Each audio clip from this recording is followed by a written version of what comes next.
चलिए आज की चर्चा में हम बात करते हैं थर्मोडायनेमिक्स की। हम बात कर रहे हैं बीएससी सेमेस्टर थर्ड के लिए, और बीएससी सेमेस्टर थर्ड में थर्मोडायनेमिक्स में हम कई लेक्चर्स में इसको पढ़ चुके हैं। पहले भी आपने वो भी लेक्चर्स देखे होंगे और लगातार आप इनसे जुड़ते जा रहे हैं। आज हम बात कर रहे हैं एंथैल्पी की, और जिसको क्या कहते हैं, heat content of a system. Hindi में भी इसको क्या लिखेंगे, इसी प्रकार लिखा जाता है हिंदी में भी। हेलो प्यारे बच्चों, कैसे हैं आप सभी?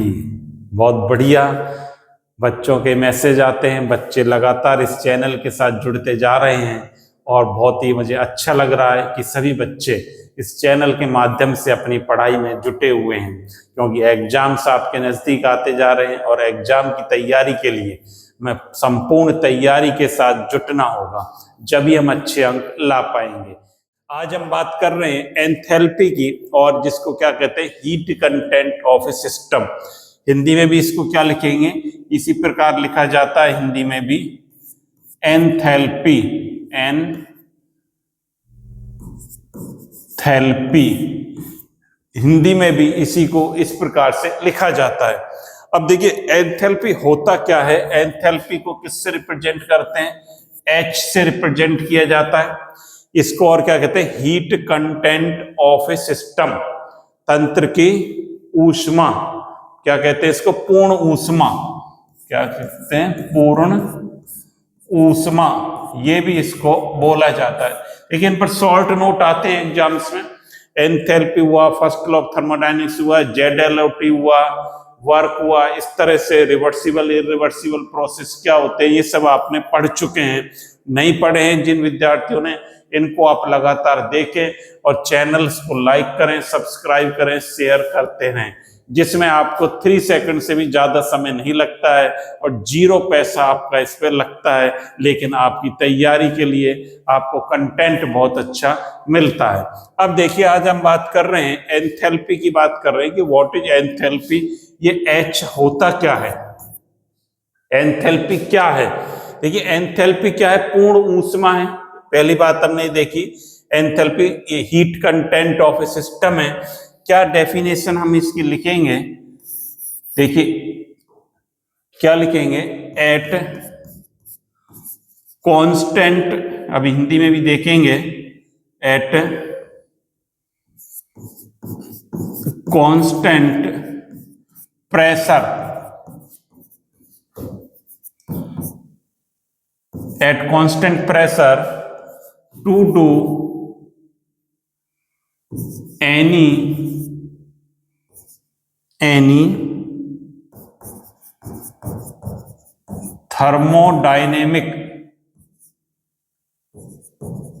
thermodynamics process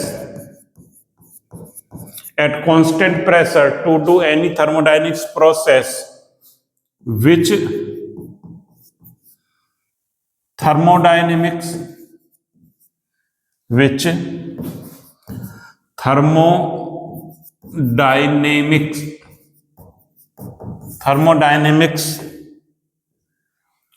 potential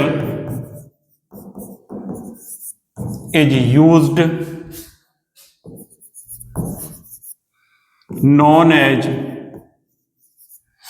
enthalpy. पहला स्टेटमेंट ये है इसका, क्या है, at constant pressure to do any thermodynamics process which thermodynamic potential is used, known as, क्या होगा ये, नॉन एज एंथैल्पी। क्या मतलब है, स्थिर दाब पर, कैसे दाब है, स्थिर दाब पर किसी ऊष्मागतिक प्रक्रम को करवाने के लिए, इस हिंदी में क्या लिखेंगे हिंदी वाले विद्यार्थी, स्थिर दाब पर किसी ऊष्मागतिक प्रक्रम को कराने के लिए या करवाने के लिए जिस ऊष्मागतिक फलनों की आवश्यकता होती है, या जिस ऊष्मागतिक फलन को उपयोग किया जाता है, उसे क्या कहते हैं, एंथैल्पी कहते हैं। दोबारा सुन लें, स्थिर दाब पर किसी ऊष्मागतिक प्रक्रम को करवाने के लिए जिस ऊष्मागतिक फलन का उपयोग किया जाता है, उसे क्या कहते हैं, एंथैल्पी बोला जाता है। ये स्टेटमेंट इसका एक है, निकल कर आया है। At constant pressure to do any thermodynamics process which thermodynamics potential is used known as enthalpy. पहली बात होगी, समझ में आ गई होगी। अब चलिए दूसरी बात की तरफ चलते हैं। सेकंड स्टेटमेंट क्या है, दिस इज द, क्या लिखेंगे, दिस इज द कंप्लीट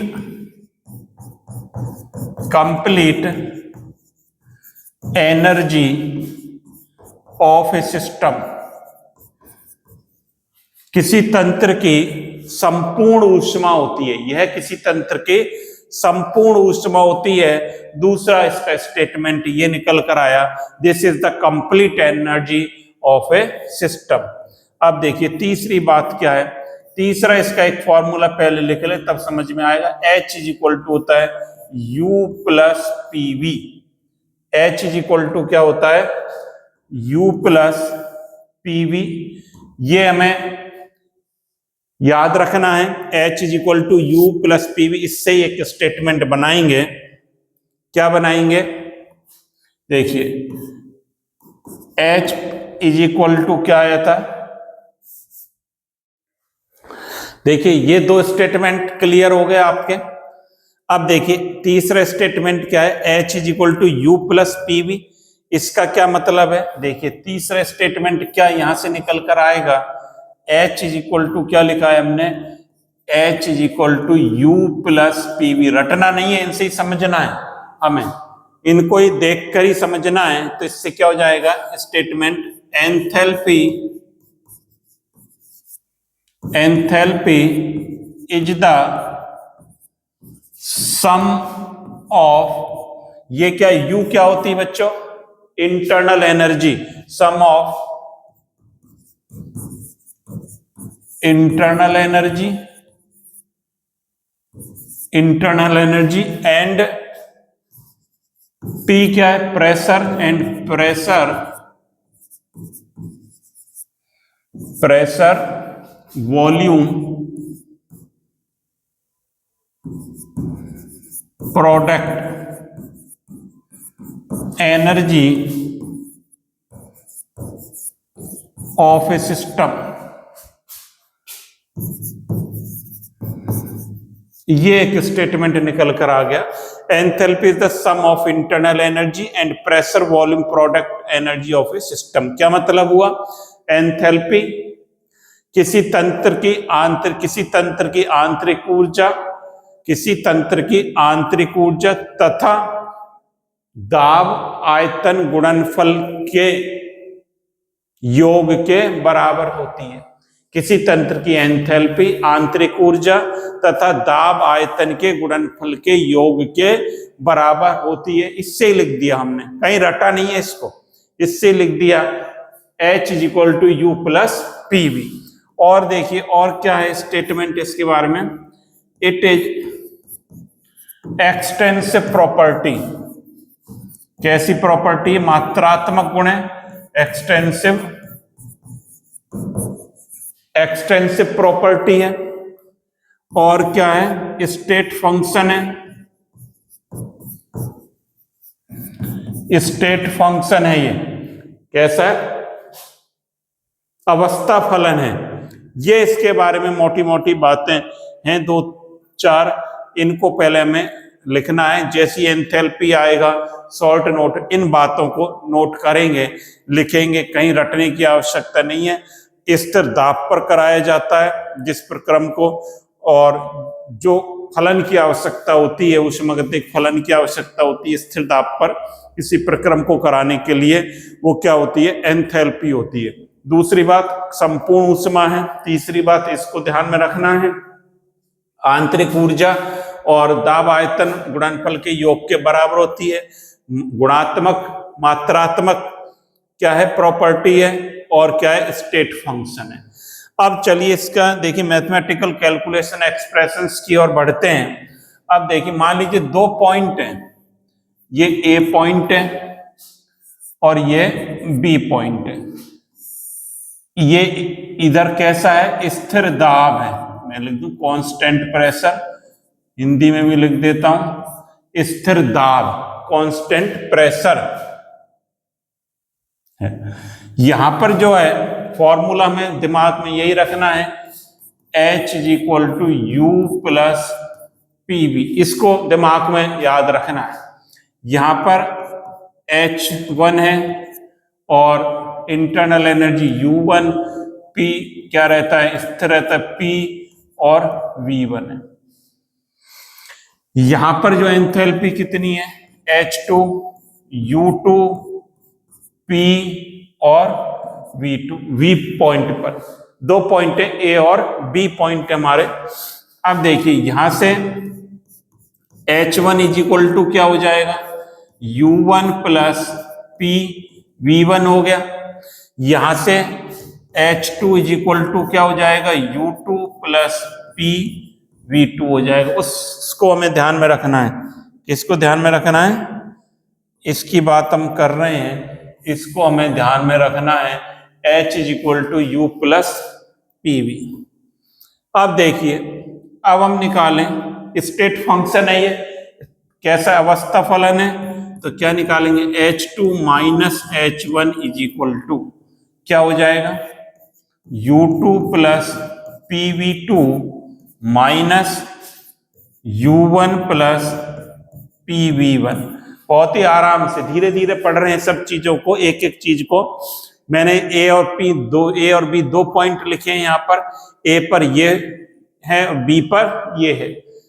तो H1 U1 P स्थिर रहता है इसलिए इसको P लिखा है, ये V1 और उसको H2 U2 V2 H2 minus H1 निकालना है।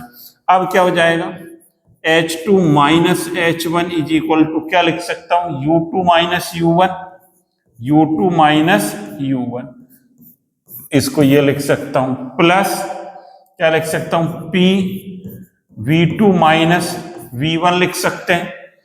ये क्या है,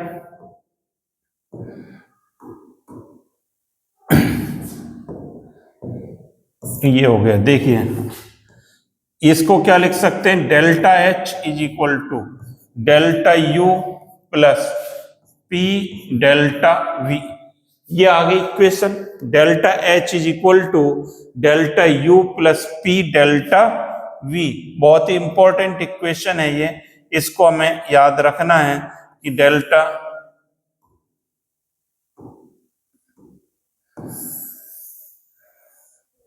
ये वाली delta H is equal to delta U plus P delta V, इस इक्वेशन को हमें याद रखना है। चलिए क्या आ गया ये, delta H is equal to delta U plus P delta V और P डेल्टा V, एक हमने ये पढ़ रखा H is equal to U plus P, ये पढ़ लिया, या इसके इधर ही लिख देता हूं इसको भी। देखिए और क्या पढ़ा है, H इज इक्वल टू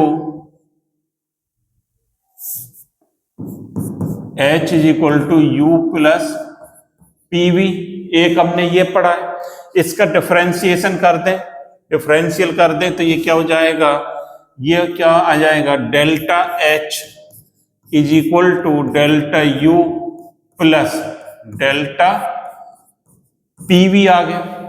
इसका डिफरेंशिएशन कर दिया, डेल्टा PV, P अभी मान लेंगे स्थिर चल रहा है, कांस्टेंट है, आगे इसको कांस्टेंट कर देंगे, घबराने की आवश्यकता नहीं है। अब देखिए यहां पर जो है for ideal gas, ideal gas क्या होती है बताइए, PV इज इक्वल टू क्या होता है, nRT, सर हम बचपन से पढ़ते आ रहे हैं, PV इज इक्वल टू क्या होता है, nRT होता है, पढ़ते आ रहे हैं। तो इस PV nRT की वैल्यू यहां पुट अप कर दें तो क्या हो जाएगा, delta H is equal to delta U plus delta nRT हो जाएगा, डेल्टा nRT हो जाएगा, और delta H is equal to delta U plus RT क्या रहता है, कांस्टेंट रहता है, तो इसको क्या लिख सकता हूं, डेल्टा एन आर टी। एक इक्वेशन ये भी हमें ध्यान में रखनी है इसकी, ये वाली delta H is equal to क्या है, delta U plus delta n R T. एक इक्वेशन ये आ गई थी आपके, delta H is equal to delta U plus P delta V. एक ये हमने याद कर रखी है, H is equal to U plus P V, ये हमने बना लिया। इसमें कहीं भी कोई कतई दिक्कत आपको नहीं होनी चाहिए। आर आप जानते गैस कांस्टेंट है, टी क्या है, टेम्परेचर। लिखना चाहो तो आर इज इक्वल टू क्या है, गैस कांस्टेंट, गैस नियतांक। टी क्या होता है, टेम्परेचर, ताप होता है। एन क्या है, एन को हम किससे लिखते हैं, एन क्या होता है, यहां पर एन क्या है, एन इज इक्वल टू है number of moles, number of moles, moles की संख्या है एन। अब देखिए डेल्टा एन कैसे निकालेंगे, यदि गैस है तो यहां जी लिख देते हैं। डेल्टा एन कैसे निकालेंगे,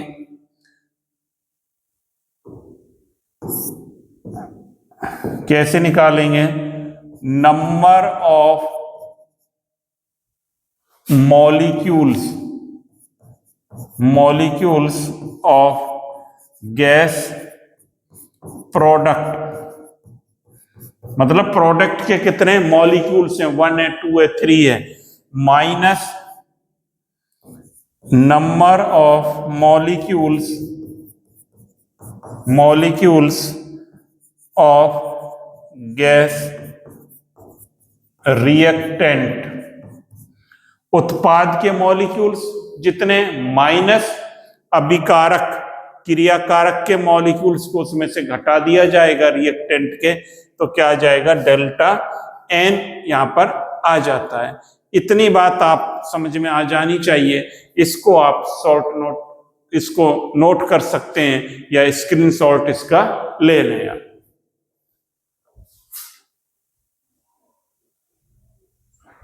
चलिए आगे चलिए, ये बात बिल्कुल क्लियर हो जानी चाहिए, कहीं रटने की आवश्यकता नहीं है।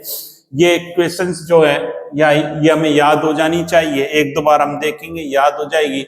एक इक्वेशन ये यहां से भी आई है, delta H is equal to delta U plus P delta P V. Delta H is equal to क्या है, ये अभी हमने लिखा, delta H is equal to delta U plus delta P V. इसका डिफरेंशिएशन करें तो क्या आ जाएगा, delta H is equal to delta U plus P delta V plus V delta P. P क्या है, कांस्टेंट है, पी कांस्टेंट हो तो ये क्या हो जाएगा, delta P is equal to क्या हो जाएगा, 0 हो जाएगा। तो ये क्या बन जाएगा, delta H is equal to delta U plus P delta we.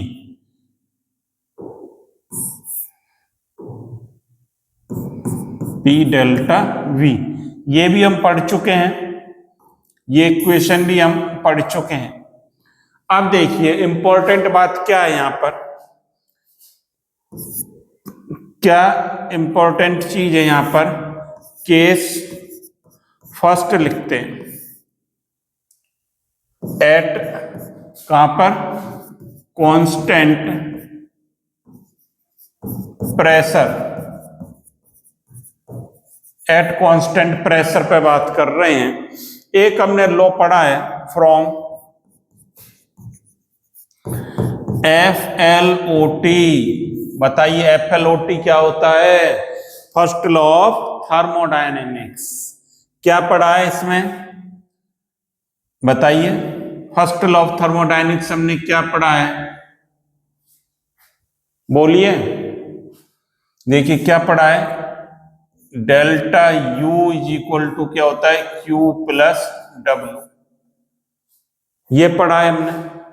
Delta U is equal to क्या होता है, क्यू प्लस डब्लू, ये, और क्यू इज इक्वल टू क्या हो जाएगा, delta U minus W.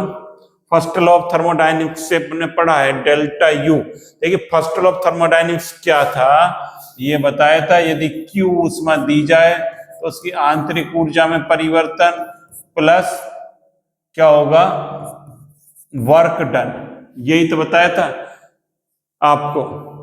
Del आंतरिक ऊर्जा में यहां पे क्या लिख सकते हैं, इसको इस प्रकार लिख लें, डेल्टा एच नहीं डेल्टा यू, डेल्टा यू और प्लस माइनस कोई वर्क, यहां वर्क डन होगा, क्या होगा, ये वर्क डन हो रहा है यहां पर। ये क्या है, इंटरनल एनर्जी में चेंजेज जो होंगे।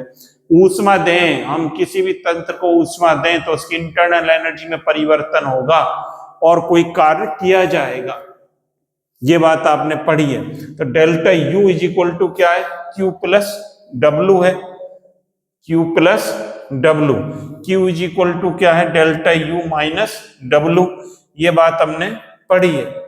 और मैं इसको आगे ले चलता हूं, देखिए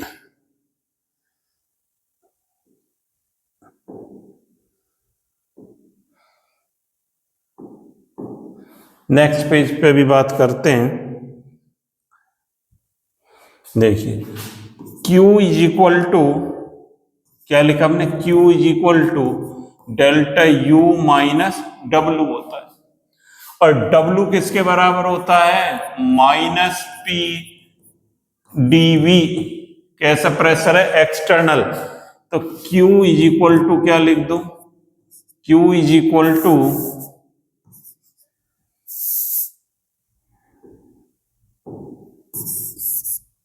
Q इज इक्वल टू क्या लिख दिया जाए, delta U minus minus P external dV, या Q is equal to delta U plus क्या लिख दें, P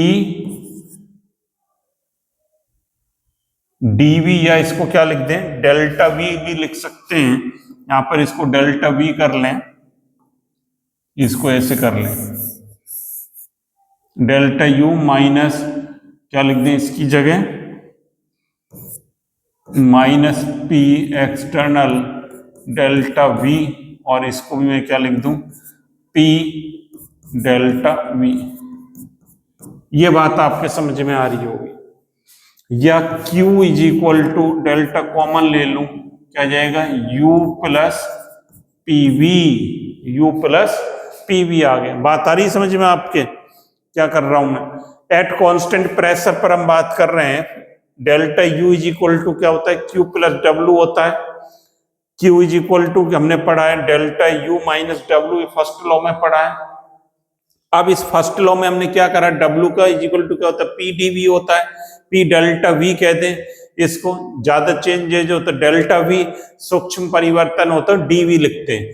तो ये लिख दिया, ये P डेल्टा V, यहाँ पर ये ले लिया। अब देखिए इंपॉर्टेंट बात क्या आ गई, U प्लस PV ये किसके बराबर है, बार बार हम पढ़ रहे हैं, ये किसके बराबर, H के बराबर। तो QP, तो ये आ गया यहां से, Q इज इक्वल टू क्या आ गया, delta U plus PV।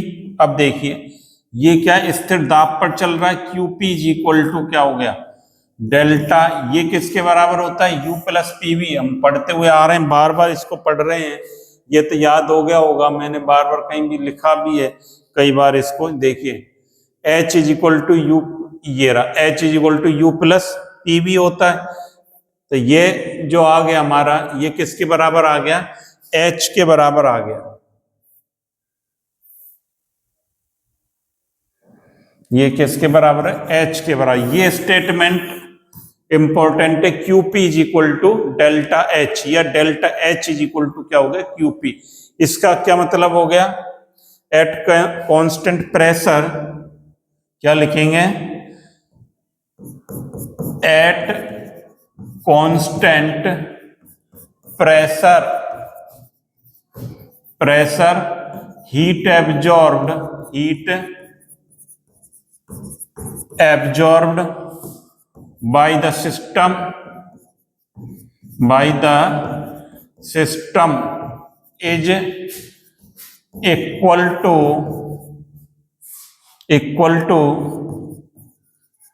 change in enthalpy। Change in enthalpy क्या मतलब हुआ? स्थिर दाब पर तंत्र द्वारा अवशोषित ऊष्मा एंथैल्पी परिवर्तन के बराबर होती है। स्थिर दाब पर तंत्र द्वारा अवशोषित ऊष्मा एंथैल्पी परिवर्तन के बराबर होती है। बहुत इंपॉर्टेंट स्टेटमेंट आ गया। चलिए अब और देखिए दूसरा केस सेकंड लें। अब केस क्या लें? Case second. ये क्या करते हैं? कांस्टेंट वॉल्यूम, कांस्टेंट V, तो यही from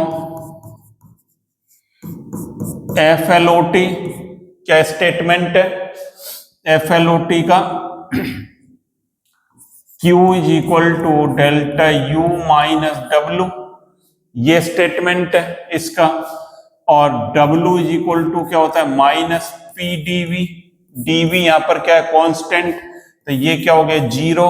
so W is equal to क्या हो गया? 0। और Q जो है किसके बराबर आ गया? डेल्टा U के बराबर आ गया। कब आ गया? जब वॉल्यूम कांस्टेंट हो डेल्टा U। एक स्टेटमेंट ये आ गया। ये दो स्टेटमेंट हमें समझ में आने चाहिए। इसका क्या मतलब है? स्थिर आयतन पर at constant volume heat absorbed by the system is equal to change in internal energy. क्या मतलब हुआ? स्थिर आयतन पर तंत्र द्वारा अवशोषित ऊष्मा आंतरिक ऊर्जा में परिवर्तन के बराबर होती है। ये दो स्टेटमेंट आ गए। और हमने यहां पर क्या पढ़ा था? इस देखिए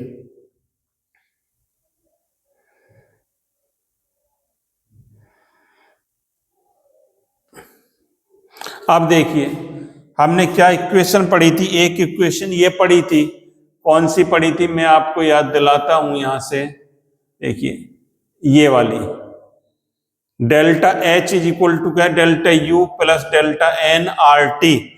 इस इक्वेशन को लेते हैं। Delta H is equal to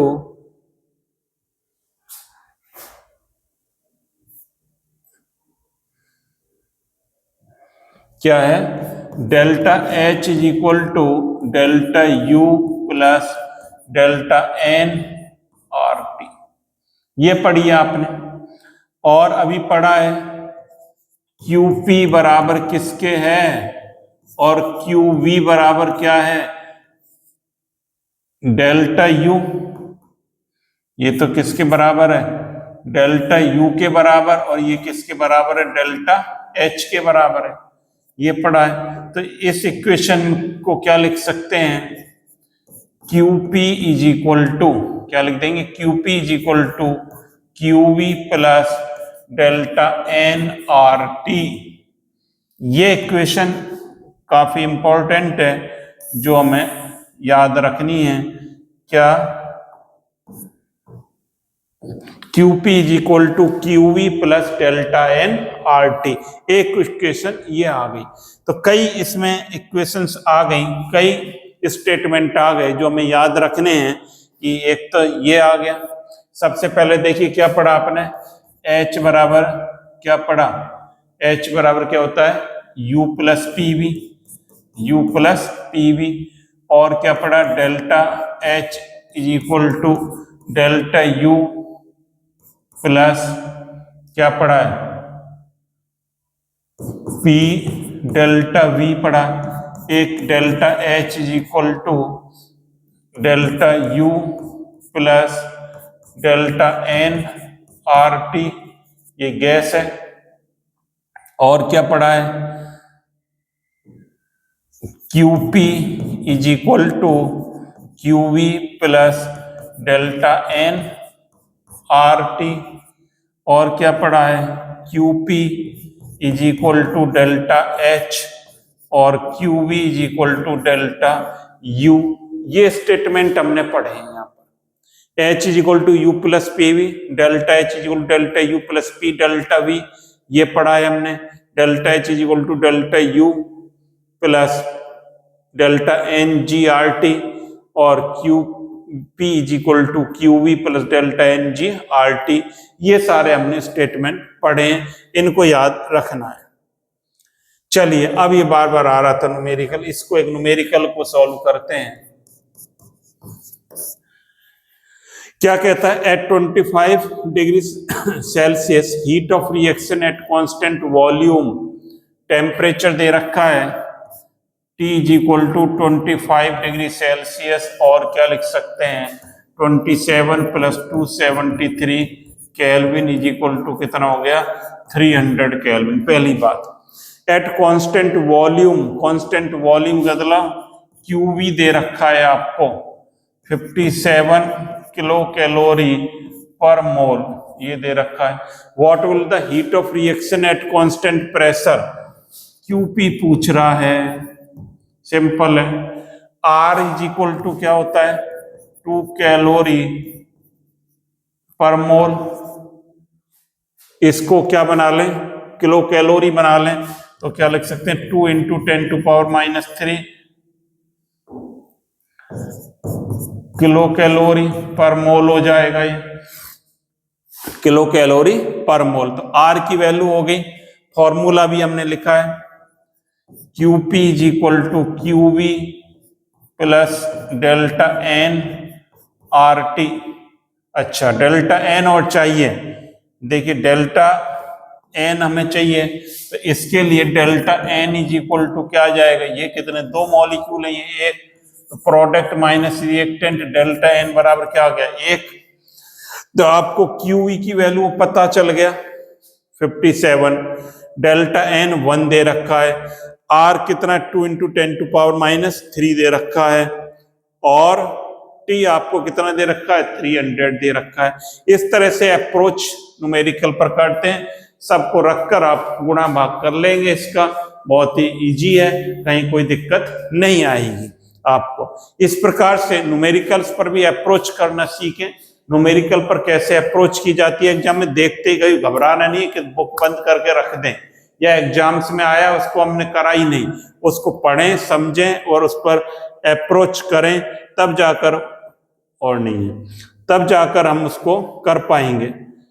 तो इस प्रकार से आज के इस लेक्चर में हमने सीखा कि एंथैल्पी क्या है और उसको किस प्रकार से यूज किया जाता है, क्या क्या स्टेटमेंट होते हैं, इन सब को हमने सीखा।